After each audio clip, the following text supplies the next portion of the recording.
Assalamualaikum warahmatullahi wabarakatuh. Halo semuanya, perkenalkan nama saya Dini Rahmatina dengan NIM C1401201035 dari kelompok 5 Fisiologi Reproduksi Organisme Akuatik. Pada video kali ini saya akan membahas mengenai materi praktikum dari pertemuan 2 sampai pertemuan 11. Baik, untuk materi pertemuan 2 dan 3 saya akan membahas mengenai ciri seksual primer dan ciri seksual sekunder serta organ reproduksi pada ikan lele. Selanjutnya, mari kita bahas ciri seksual primer pada ikan. Ciri seksual primer merupakan ciri yang berhubungan secara langsung dengan proses reproduksi, organ-organ reproduksi, dan hormon-hormon yang mempengaruhinya. Karakteristik fisik seksual primer adalah testis, ovari, ataupun spermatozoa, telur, ovum, menurut Pulungan tahun 2015. Mari kita bahas ciri seksual primer pada ikan lele, Clarias. Ciri primer ikan lele jantan adalah testis, yang bersifat internal dan bentuknya longitudinal, pada umumnya berpasangan. Kemudian, untuk ikan lele betina, ovarium terdiri dari oogonia dan jaringan penunjang atau stroma, menurut Haryani tahun 2019. Gambar di samping merupakan ciri primer pada ikan lele. Kemudian, ciri seksual sekunder pada ikan. Ciri seksual sekunder merupakan ciri yang berkaitan dengan fisik atau organ luar.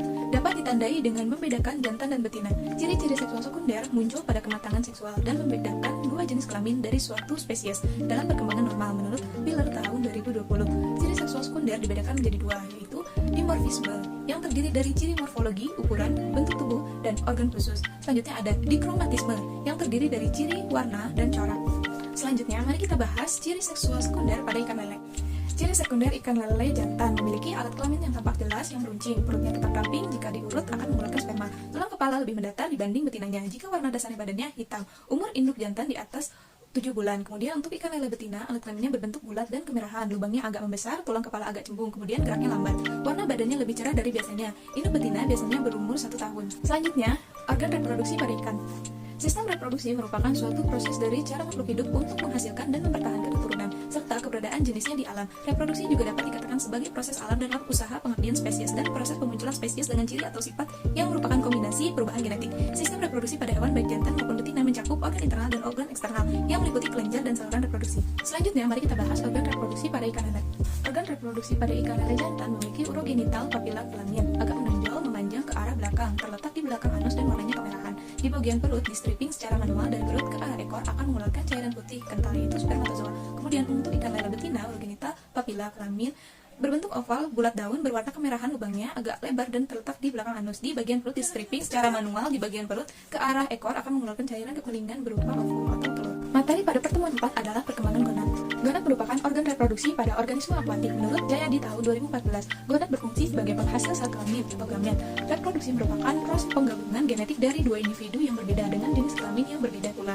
Menurut Dong tahun 2020, organ reproduksi jantan memiliki testis yang menghasilkan sperma, kemudian untuk betina, ovari yang menghasilkan ovum. Tujuan mengetahui perkembangan gonad adalah mengetahui karakteristik pemijahan pada beberapa jenis ikan dan mampu mengetahui waktu yang tepat untuk memijahkan ikan. Cara mengetahui tingkat kematangan gonad dapat dianalisis secara morfologi yang dilakukan di lapang dan di laboratorium. Cara morfologi banyak dilakukan karena mudah untuk diamati dengan melihat morfologi gonad antara lain ukuran panjang gonad, bentuk gonad, berat gonad, dan perkembangan visi gonad menurut Agus Liana tahun 2014. Kemudian ada pula analisis secara histologi dilakukan di laboratorium. Dengan cara histologi penting dilakukan untuk memastikan tingkat kematangan gonad secara mikroteknik sehingga dapat dipastikan tingkat kematangan gonad ikan tersebut agar tidak terjadi kesalahan pembacaan. Menurut Astuti tahun 2009, tingkat kematangan gonad adalah tahap-tahap tertentu perkembangan gonad sebelum dan sesudah memijah. Tingkat kematangan gonad terdapat beberapa tahap, yaitu TKG 1 sampai TKG 5. Tingkat kematangan gonad sangat dipengaruhi oleh hormon yang ada di dalam organisme tersebut. Menurut Tan tahun 2020, fungsi TKG adalah memahami siklus reproduksi pada ikan dan menduga status reproduksi. Untuk TKG 1, jantan testis seperti benang, lebih pendek, terbatas dan terlihat ujungnya di rongga tubuh, warnanya jernih. Kemudian untuk betina, ovari seperti benang panjang sampai ke depan rongga tubuh, warna permukaan licin, ukuran ovari lebih besar.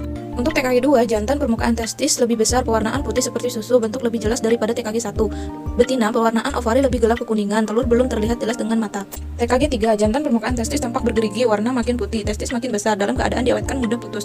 Untuk betina, ovari berwarna kuning dan secara morfologi telur mulai kelihatan butirnya dengan mata. Untuk TKG 4, jantan seperti pada tingkat 3 dan tampak jelas, testis lebih pejal. Kemudian untuk betina, ovari makin besar, telur berwarna kuning, mudah dipisahkan, butir minyak tidak tampak, mengisi 1/2 sampai 2/3 rongga perut usus terdesak. Untuk TKG 5, jantan testis bagian belakang kempis dan bagian dekat pelepasan. Betina, ovari berkerut, dinding tebal, butir telur sisi terdapat di dekat pelepasan, banyak telur seperti pada tingkat 4. Pada materi pertemuan 5 membahas mengenai diameter telur dan fekunditas. Diameter telur merupakan garis tengah atau ukuran panjang suatu telur yang diukur dengan mikrometer berskala yang sudah ditera.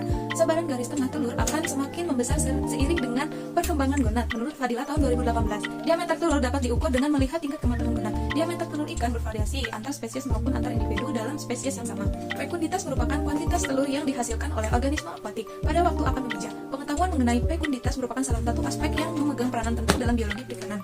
Fekunditas dapat dipergunakan untuk memperkirakan banyaknya anak ikan yang akan dihasilkan dan dapat menentukan jumlah anakan ikan dalam kelas umur, menurut Fadila tahun 2018. Fekunditas terbagi menjadi beberapa macam. Fekunditas mutlak merupakan jumlah telur masak yang dihasilkan oleh seekor induk ikan yang belum dikeluarkan. Fekunditas relatif merupakan jumlah telur per satuan berat atau panjang ikan. Fekunditas total merupakan jumlah telur yang dihasilkan oleh seekor induk ikan selama hidupnya. Fekunditas populasi merupakan jumlah telur yang dihasilkan oleh induk ikan betina dalam satu populasi walaupun kelompok umumnya yang berbeda. Fekunditas pada ikan lele sebesar 41.933 butir per kilogram bobot induk. Diameter telur rata-rata sebesar 1, mm dan persentase nilai kelangsungan hidup ikan lele sebesar 97,32%. Tiap tingkat kematangan gonat memiliki sebaran ukuran diameter telur yang berbeda. Hal ini dikarenakan semakin tinggi TKG maka diameter telur di dalamnya akan semakin besar. Pada pertemuan 6 membahas mengenai HSI dan juga GSI. HSI atau Hepatosomatic Index dapat diartikan sebagai parameter yang dapat menggambarkan tingkat atau fase perkembangan gonat ikan. Hepatosomatic Index dapat berhubungan erat dengan tingkat kematangan gonat. Semakin besar TKG, maka semakin besar pula nilai HSI-nya. Nilai HSI dapat diperoleh dari bobot hati ikan. Nilai HSI akan menurun saat proses pemijahan sampai saat mencapai titik terendah pada masa pasca pemijahan, menurut Putra tahun 2022. GSI atau Gonadosomatics Index dapat diartikan sebagai nilai yang menggambarkan secara kuantitatif perubahan gonad pada saat terjadi perkembangan gonad dalam proses reproduksi dan akan mencapai nilai maksimum pada saat akan terjadinya pemijahan, menurut Yulianto tahun 2019. Gonadosomatics Index merupakan perbandingan antara berat gonad dengan berat total tubuh. GSI dapat dipengaruhi juga oleh hormon, menurut Kagawa tahun 2019. Ciri seksual primer dan sekunder pada ikan lele memiliki lubang telur genital terlihat menonjol, badan ramping, alat reproduksi berupa gonad yang dimiliki oleh jantan. Pada pertemuan 5 dilakukan penimbangan berat bobot pada ikan lele. Beratnya sebesar 273,68 gram, kemudian bobot gonadnya 1,42 gram, kemudian bobot hatinya 0,25 gram. GSI-nya 1,42 dibagi 273,68 dikali 100% sama dengan 0,5188%. Dibulatkan menjadi 0,52%. Kemudian HSI yang dimilikinya adalah 0,25 dibagi 273,68 dikali 100% sama dengan 0,09134%. Dibulatkan menjadi 0,09%. Materi pada pekan 8 membahas mengenai hipofisa, induksi hormon, dan seks reversal. Hipofisa merupakan suatu kelenjar yang terletak di dalam struktur bertulang sela tursika di dasar otak. Sela tursika berfungsi sebagai pelindung hipofisa dan memberikan ruang yang sangat kecil untuk mengembang. Pada kelenjar hipofisa merupakan salah satu kelenjar endokrin yang mensekresi beberapa hormon, salah satunya adalah hormon gonadotropin. Proses reproduksi pada ikan betina melibatkan dua tahapan, yaitu perbesaran ovari secara bertahap dengan pembentukan kuning telur melalui proses yang disebut vitellogenesis, serta tahapan selanjutnya adalah maturasi, ovalasi, dan pemijahan, menurut Kagawa tahun 2009. Dalam kedua proses diatur dengan hormon gonadotropin, FSH atau follicle stimulating hormone terlibat dalam vitellogenesis, kemudian LH luteinizing hormone yang dapat berpengaruh memacu maturasi dan ovulasi. Seks reversal merupakan teknologi yang digunakan untuk membalikkan arah perkembangan kelamin menjadi berlawanan. Prinsip kerja seks reversal adalah dapat mengubah fenotip ikan tetapi tidak dengan genotipnya. Teknik pengalihan kelamin dibagi menjadi dua jenis, yaitu teknik maskulinisasi dan teknik feminisasi. Menurut Eunike tahun 2015, teknik seks reversal dapat menggunakan hormon melalui perendaman, penyuntikan, dan pakan yang diberikan. Namun pada perendaman hormon steroid 17 alpha methyltestosteron atau MT pernah mulai bersifat karsinogenik dan limbahnya dapat menimbulkan pencemaran pada lingkungan, menurut Hutagalung tahun 2020. Metode pencampuran hormon dengan pakan atau oral dan metode penyuntikan menjadi salah satu metode yang aplikatif dan efektif dan dapat mudah dilakukan oleh setiap pembudidaya. Manfaat induksi hormon adalah memperoleh gamet di luar musim pemijahan, memperoleh gamet lebih dini, kemudian efisiensi produksi, meningkatkan sinkronnya ovulasi dan spermanisasi. Selanjutnya materi pada pekan 9 yaitu rekayasa kelamin. Teknik yang dapat dilakukan untuk pemulihan ikan adalah ginogenesis, androgenesis, dan poliploidisasi. Ginogenesis merupakan perkembangan embrio yang dikendalikan semata-mata oleh inti telur dengan tujuan memperoleh individu yang memiliki sifat yang sama dengan induk betinanya. Teknik inaktivasi kromosom sperma dengan cara radiasi sinar X dan sinar Y, kemudian sinar ultraviolet, kemudian bahan kimia dengan sifat mutagen seperti dimethyl sulfat. Androgenesis merupakan perkembangan embrio dari telur yang telah diradiasi fertilized irradiated egg yang melibatkan hanya inti jantan dengan tujuan memperoleh individu yang memiliki sifat yang sama dengan tetua jantannya. Manfaatnya memperoleh individu yang memiliki sifat yang sama dengan induk jantannya dan mempercepat diperolehnya ikan galur murni. Kemudian teknik inaktivasi kromosom sel dengan cara radiasi sinar Y. Teknik mencegah pengurangan kromosom dengan mencegah lepasnya 1N kromosom pada first cleavage dengan shock treatment. Poliploidisasi merupakan proses terbentuknya individu poliploid, yaitu individu yang memiliki lebih dari 2 set kromosom. Tujuan dari poliploidi adalah dapat menghasilkan individu yang memiliki lebih dari 2 set kromosom. Manfaatnya adalah memperoleh ikan yang pertumbuhannya cepat, memperoleh ikan yang steril, dan menunjang proses pemurnian ras ikan. Tipe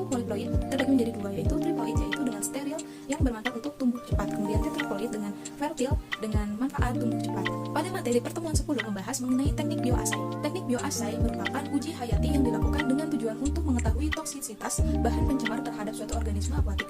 Uji ELISA merupakan enzim linked immunosorbate assay, merupakan teknik biokimia berbasis plate yang digunakan dalam bidang imunologi untuk mendeteksi dan mengukur konsentrasi antigen atau antibodi dalam suatu sampel. Prinsip kerja deteksi antigen atau antibodi berdasarkan prinsip ikatan antigen atau antibodi spesifik menggunakan panjang gelombang sebagai pembacaan pada ELISA reader.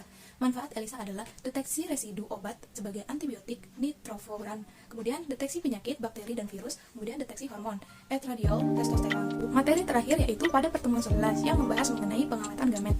Preservasi atau pengawetan gamet merupakan kegiatan yang dilakukan untuk meningkatkan daya simpan sperma dengan menjaga sifat dan fungsi dari sperma tersebut. Kegiatan preservasi sperma termasuk ke dalam kegiatan kriopreservasi. Kriopreservasi sperma adalah teknik penyimpanan sperma dan sel telur dalam keadaan suhu tinggi menurut Abhinawanto et al. Tahun 2021. Tujuan preservasi gamet adalah intensifikasi produksi benih, menghindari gamet mengalami overfairing atau bisa diartikan lewatnya matang sperma, dan memudahkan pemindahan sel sperma dengan cara induk tidak perlu ikut dipindahkan atau diangkut. Pengawetan sperma memegang peranan yang sangat penting dalam menghasilkan semen ikan yang unggul, karena pengawetan sperma bertujuan untuk memaksimalkan indukan jantan yang unggul dalam membuahi telur betina atau sejenisnya. Larutan yang digunakan untuk pengawetan gamet adalah larutan extender. Larutan extender merupakan media pengencer yang berfungsi sebagai sumber nutrisi dan bahan penginduksi motilitas awal sperma dan viabilitas sperma ikan setelah proses pembekuan menurut Raharja et al. Tahun 2010. Larutan yang dapat digunakan adalah alkohol, air kelapa, Pocari Sweat, dan madu. Syarat larutan extender adalah larutan yang tidak beracun, bersifat isotonik, mempertahankan atau tidak membatasi daya fertilisasi spermatozoa, dan menjamin kehidupan spermatozoa dalam waktu yang lama. Faktor keberhasilan teknik pengawetan sperma ditentukan oleh pengaturan suhu, pertukaran gas, pencegahan pertumbuhan bakteri, dan pencegahan aktivitas gamet menurut Brown et al. Tahun 2021. Berikut merupakan daftar pustaka yang saya gunakan untuk menyusun materi dari pertemuan 2 sampai pertemuan 11. Sekian materi yang dapat saya sampaikan, kurang lebihnya mohon dimaafkan. Wassalamualaikum warahmatullahi wabarakatuh. See you.